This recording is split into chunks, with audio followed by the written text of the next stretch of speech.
Welcome to Invisible, Breaking Through the Stigma of Addiction. I'm your host, Dean Anderson, and on today's show, we have Michelle Boissonneault. She is an advocate, lived experience person who has some experiences that we've had the pleasure of hearing, and we're really glad to have her on the show today. Thanks for being on the show. Amazing. Thank you so much for having me, Dean. So I know that I've had the pleasure of seeing you grow and evolve over the years and lots of experiences within the city and the services it provides. And I've had also the pleasure of watching you talk and share your story. So we're going to crack into all of that stuff today. Amazing. But right off the start, I would love for you to talk a little bit about the work that you're doing with 519 Pursuit.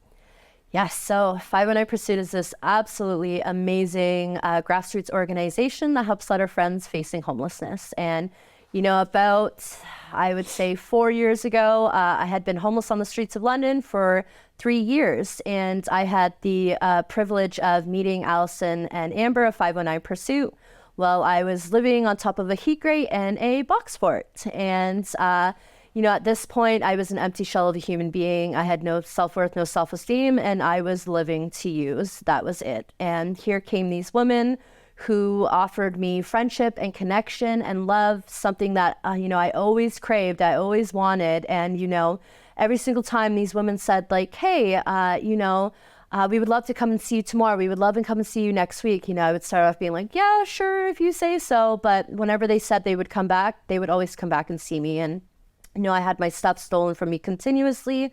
And these women, these incredible women, you know, at this time, they were just working out of their vehicle. They had a basement filled with clothing that they got from their friends and family. And, you know, my stuff would get stolen and I would give Allison a call and she would go through her own closet in order to find me clothing that she knew I would like. And so, you know, they really started to build me up and they made me know that I needed to do more for myself and seek help. And so that's what I did. And, you know, through their friendship, you know, I was able to start giving back and volunteering and now working for 519 Pursuit. And so, you know, just a smidge of what they do is, you know, they go out to the street and they deliver meals Monday through Friday, 150 meals, including snack packs, hygiene pack, tenting gears, blankets, you know, whatever our friends might need, we have that to offer. You know, we just did our first Better Days event.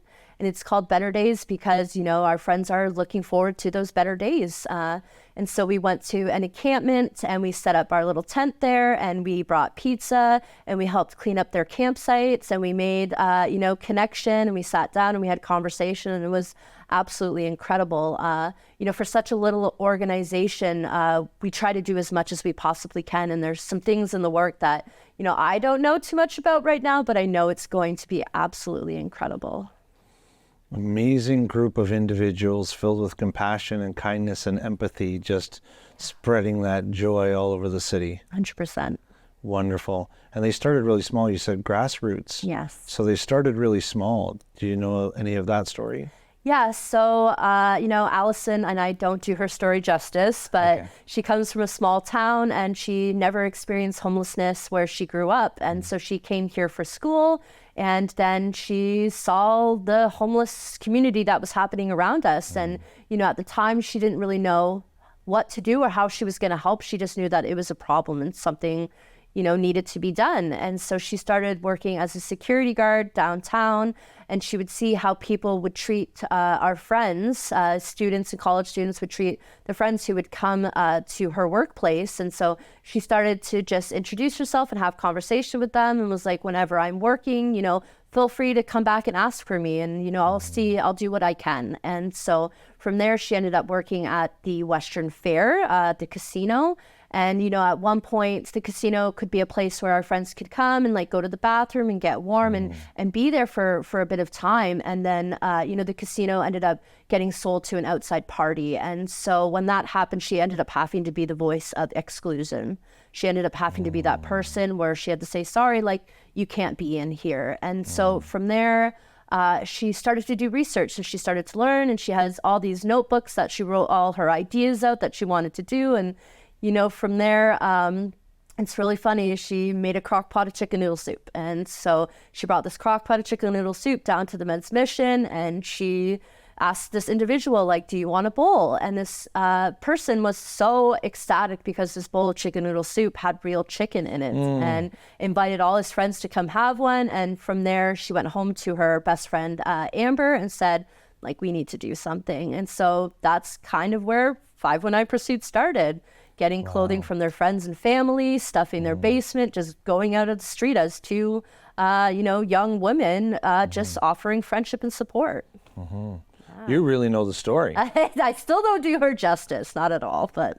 Amazing. Yeah. There's a couple of select words that I hear you using in the process. So two things is one is I notice that there's, when you're talking about the idea of your own homelessness, there's a level of kind of nonchalant, and it's just kind of like a matter of fact. And I love that about you.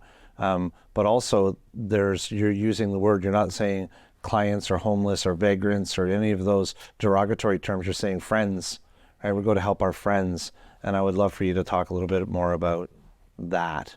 So, like, for me specifically, because I was homeless, a lot of them are my friends. I was homeless on the street with them. And it's, it's just like friends helping friends. There's no other way to put it, right? Like, I wouldn't want to call them anything other than that. That's wonderful. Yeah. And I'm sure that they appreciate that as well. Of course. Right. I think there's a lot of disconnection in the idea of homelessness. 100%. Right. And these better days sound like something that's on the way to build more of that connection. Yeah. During summertime and into fall, we do it every single month. So we always pick a different location to go to, and we always set up and we help them clean and have conversation, right? Just go there as a friend, seeing a friend, having, fun, just taking their mind off of whatever's going on and just being in the moment.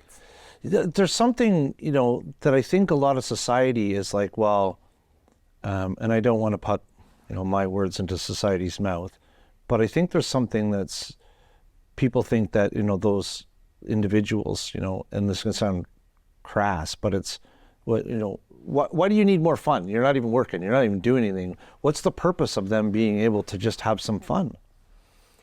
Because there's so much going on in their lives, like where they're going to get their next meal, where are they going to be able to safely sit, safely lie down, safely have a good night's rest. Like, where are they going to be able to go where their stuff isn't going to get stolen? How are they going to shower? How are they going to do this? Like, basic need and stuff that we take for granted every single day, they constantly have to worry about. And not just that, like, unfortunately, like, where am I going to get my next high? All of this sort of stuff that's going through their brain that's in constant motion, right?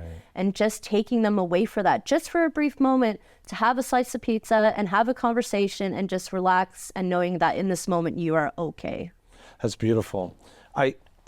I see that most of society is spending their time trying to avoid their own stressors and worry about, paying the bills and taking care of them. We've all seen the price of the grocery stores, and there's, all of this angst that the world is filled with. And I don't think that the rest of society sees that this is basic needs. So most of these individuals are in a constant state of fight or flight or fear for their own, their safety in life in a greater sense of things. So a couple of minutes of fun is something that's not as abundant as you might think for somebody who, doesn't have responsibilities. Yeah, 100%. Right? Yeah. So I can see that this is extremely rewarding. Your eyes light up every time you talk about it, and I can see you glowing about the idea of it. And I can see how rewarding, and I can see the compassion and how that compassion is rewarding and giving back. But what are some of the things that you find that are really great about doing this work that maybe the average everyday Joe wouldn't get? Is there things that you get to do that surprise people when you say, hey, I like this, and people go, what the? I think with that, just most people don't know that I do have that lived experience. And so, it's huge being able to, first of all, go to my friends who are out there still suffering on the streets and being like, hey, like, first of all, I'm just that, like, picture of, like, if I can do it and how low I came from, that, like, if you want it, it's possible for absolutely anybody, right? When they're ready enough to be able to go and seek that help.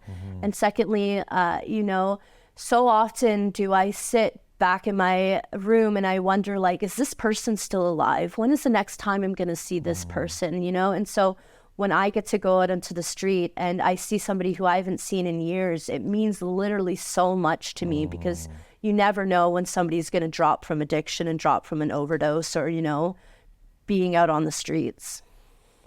Yeah. So you build these friendships. So that's got to take a lot of courage to build these friendships with individuals, knowing that they might not be there the next day. It's worth it, though. It's 100% worth it.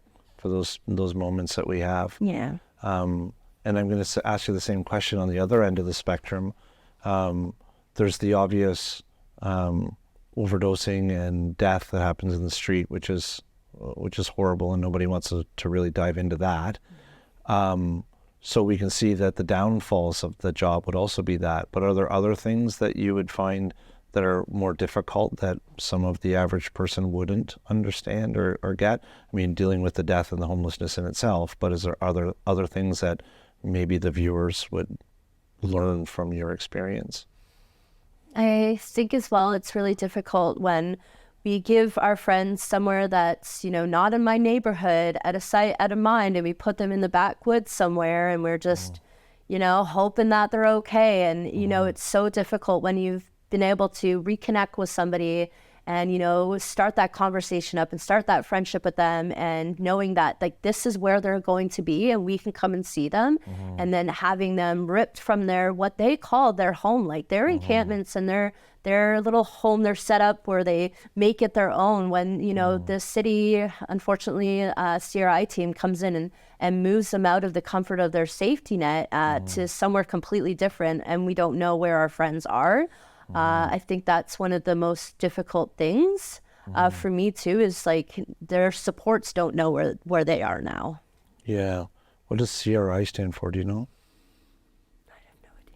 No, that's okay. Yeah. That's okay. I'm going to look it up Perfect. and see what it means. But so for and I know what they are. I don't know the acronym myself. Coordinated Informed Response. CRI. Yeah. Okay. So and for the viewers to understand, they're the individuals from the city that will pull in and they will clean up encampments and ask people to move on, and they'll offer services as well and say, here, if you need to go somewhere, we can take you somewhere. But at the end of the day, people from the city would complain that somebody's got an encampment on a public space or public area, and this is who responds to those initiatives. Is that correct? Yeah, and not just like the public areas. So what they're supposed to have, like, dedicated areas where they can go. And even though they have these dedicated areas where our friends know that this is where they can go, eventually still it's going to turn out not to be a dedicated area. So they're going to ask them to move along, right? So it's always just that waiting game. Like, when am I going to get an eviction notice posted on the tree stump by my tent? Right. There's a lot of science out there that says when you're living in a space of fight or flight with food insecurities and housing insecurities, that your capacity to make forward rational decisions decreases dramatically, and it makes it a lot harder to shake out of those situations. So the idea of, you know, getting your home, whatever it is that you do have, pulled out from under your feet would certainly make it difficult to grow and evolve. And I think people oversimplify that process, right? Yeah. So thank you for all your talk about 519 Pursuit. Yes. We're going to take a quick break. I'm going to encourage everybody at home to look up 519 Pursuit, and if you got a couple of bucks, some extra socks or whatever you can do, they'll take anything you can get. We'll be right back with Michelle to talk more about her lived experience after this break.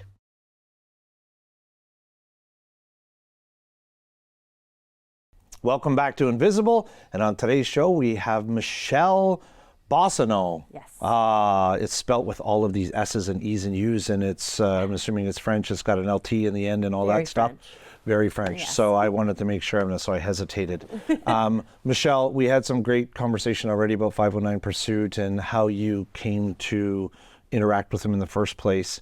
But I would like to spend the tail end of the show talking about your journey, your lived experience, and talking about how you came to be where you are today. And then I understand that you're participating in the Recovery Community Center out of the Salvation Army, and I would love to, talk a little bit about how that's being a support and the value it has in your life today. So I'm going to give you the stage and let you go to town and share some of that stuff. All right. Well, I guess I'll start off when I was little. I'm born and raised here in London, Ontario. I come from a pretty small family. My mom my mom did the best that she could with what she was taught. She was very hard on anything I did. She didn't know how to express love. Nothing I ever did was good enough. And she had to be the mean parent. My dad was just the funny guy, right? He didn't know how to take life serious. Everything was humor and a big joke. And he was the fun, loving parent. And my mother really resented my dad for that. I have a sister who I found out later on was only my half sister. And my sister was what you would want a child to be, like that A+ perfect student, quiet, reserved. She excelled in everything she did. And then me, on the other hand, I was the problem child. I had a learning disability. I always felt like I was crawling in my skin. I didn't understand things. Things didn't come easy to me, and I was bullied continuously through my childhood. At the townhouse complex that we lived in, I was bullied. When I went to school, I was being bullied. And, I was told things so many times that I just started to believe it. Like, these people are telling me these things because it must be true. And as a very young girl, like, I already really, really hated myself. And so, as a young girl, my first escape was food, like to get that sense of ease and comfort that I needed to escape what was happening around me. And internally, I used food. And then from food, I was placed on Dextrogen, which is a form of Ritalin. And then that gave me my escape from what was happening around me. And, growing up, my dad, he was my hero. He was my favorite person in the entire world. My dad's name is Guy. They'd always called me Little Guy. I looked just like him, and I wanted to do absolutely anything I could with my dad. And, when I heard Collective Souls go over the radio, I knew that the kids were meant to stay upstairs because the parents they were partying downstairs. And so my parents started to casually use drugs, and, my mother's reasons to quit, unfortunately, were my dad's reasons to continue. And so I witnessed, my hero, my best friend, come into his own addiction. And unfortunately, still to this day, he is full-blown in his addiction. And, because of that, me, my sister, and my mom kind of moved away from my dad and left him to his own devices, because at this point he was,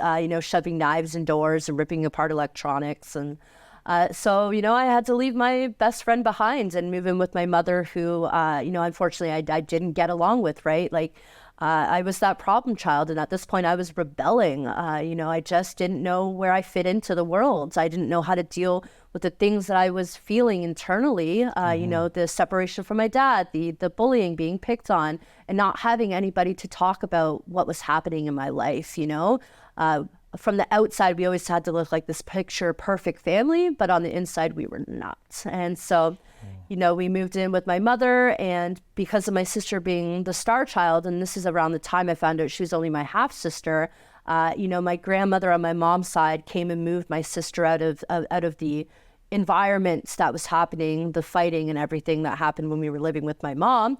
And that was the last time I ever spoke to my sister and my grandmother again, because everyone always told me I was going to be just like my father, who was the full-blown addict at this time.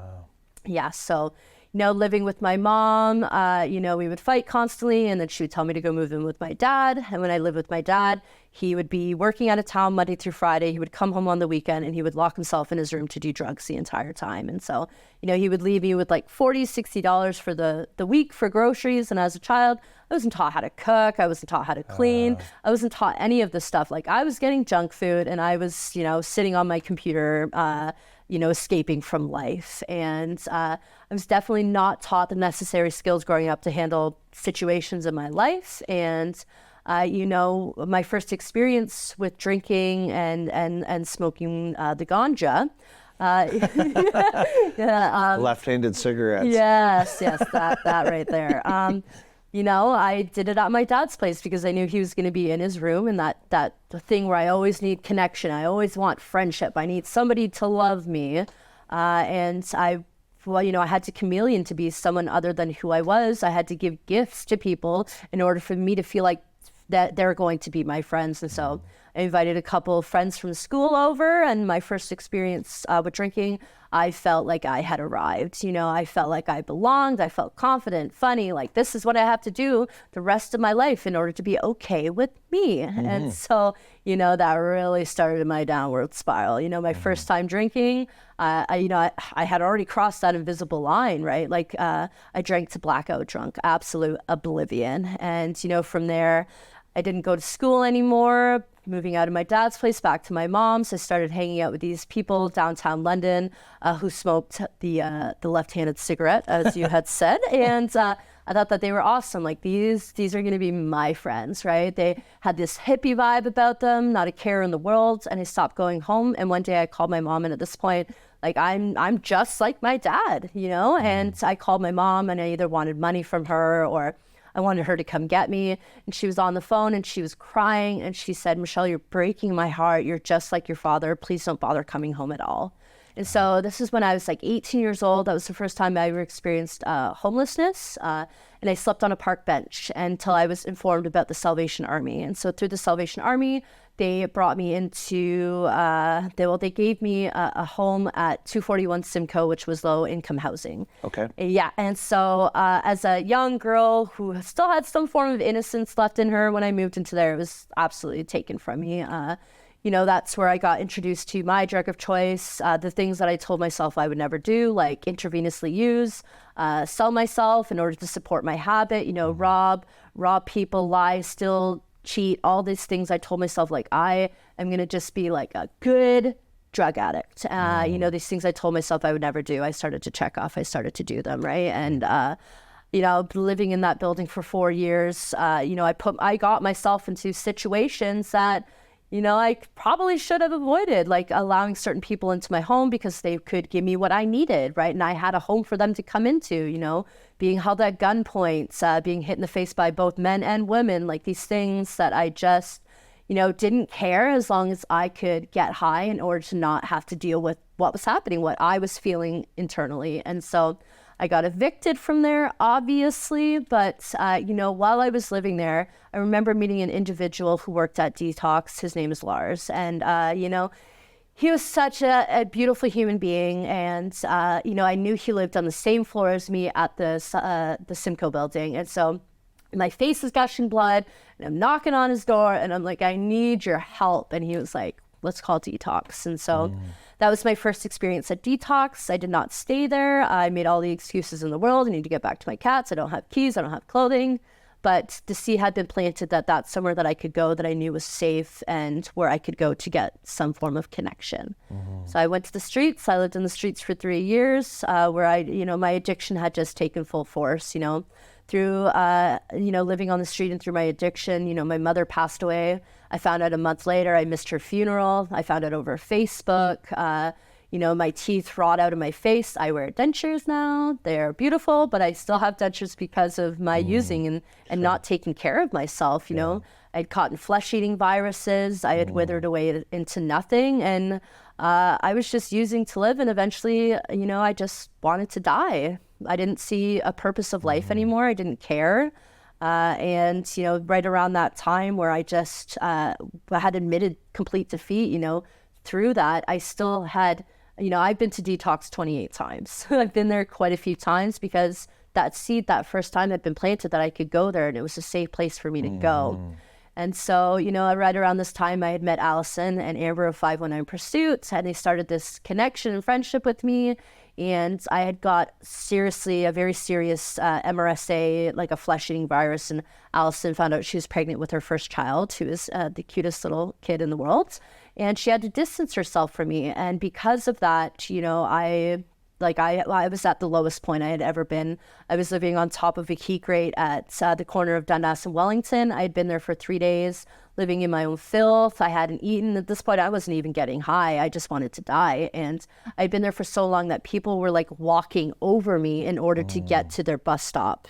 like I was part of the sidewalk. And I believe it had to been like a God consciousness, a spiritual experience, a brief moment that told me I needed to go to detox. And I went to detox, and you guys, they held me there for 2 weeks. It's an acute stay. I think you held me there for like 18 days, 19 days until I was brought over to this incredible pilot project called the Recovery Community Center. And, you know, at this point, like as much as I wanted recovery and I felt like I needed recovery, you know, there were no spots for me to go at the Salvation Army to stay. You know, detox can't hold me there forever. Turning Point's wait was like 7 months. There was no Woman St. Stephen's. Like, you know what I mean? I would start to feel good and I would just go back out to the street with this like, yeah, I'm going to do it. But I sit in the barber's chair long enough, you're going to get the haircut. And that's what happened to me every single time. And so the RCC was there. I was the second person to get accepted there. And, you know, I really knew that for me, like I'm your full blown type 3, right? I have two choices. It's live through the 12-step spiritual principles and or die. And so, you know, inevitably leading to my death. And so I found myself a sponsor and I started doing the work while I was at the RCC, and I started volunteering for 519 Pursuit. And I was going to, you know, make this as short as possible. I got this full-time job working in harm reduction. I stopped praying. I stopped going to meetings. I stopped doing what I needed to do. I moved out of the RCC for some trivial excuse to my addict father and his codependent wife's home. And I relapsed. And my relapse lasted for 7 months. And then, you know, once again, God is always looking down at me. He's always, you know, looking after me. You know, 7 months, my last day, I went back to detox, and the RCC took me back in. And, you know, the RCC gave me a home and a safe place to heal and to learn and to grow and to feel okay with myself. Like coming from the streets, you know, I didn't know how to clean my clothing. I didn't know how to take care of a room. I didn't know how to take care of myself. So these things I had to learn, and I got to be able to do that in a safe place like the Recovery Community Center, filled with these incredible staff and people who were there for the same reason that I was there to better my life, to come into a life. And so, you know, this time around, I've been very humbled. You know what I mean? I know that, you know, my recovery, no matter what, has to come first and remain first in order for me to have this beautiful life that I've now been given through doing the work.